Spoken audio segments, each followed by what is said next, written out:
I grew up in a theater. My father, Eben Henson, started a theater 60 years ago in Kentucky.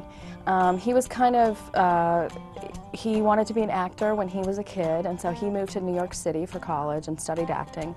And then he decided to go home to Kentucky.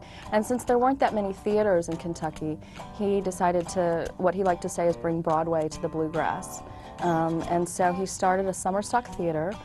And that's where I grew up, and it was a pretty cool place to grow up, because my entire life there would be actors and directors and artists from all over the country, usually from New York or LA or big cities, who would come to this small town in Kentucky in the middle of nowhere, really, and put on amazing plays all summer long, one every 2 weeks. That's my upbringing, and so my whole life, from the time I could talk, or even before I could talk, I was on stage doing some little bit part. I finally got to be the ingenue when I was like 16 or 17. And I did think I wanted to be an actress, because that was my whole life when I was a kid.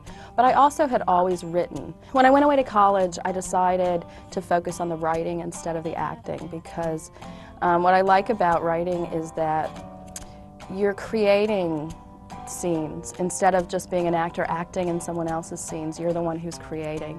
I always felt like once I started writing children's books that I wanted to write a story about growing up in a theater and how magical it was. And so that's what I did with Here's How I See It, Here's How It Is.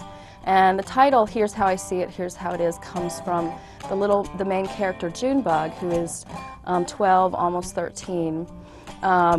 Every chapter starts out with, Here's How I See It, and she imagines that she's a Broadway star on Broadway and that she's a famous, serious stage actress, because she doesn't want to be in the movie. She's very serious, wants to be on stage.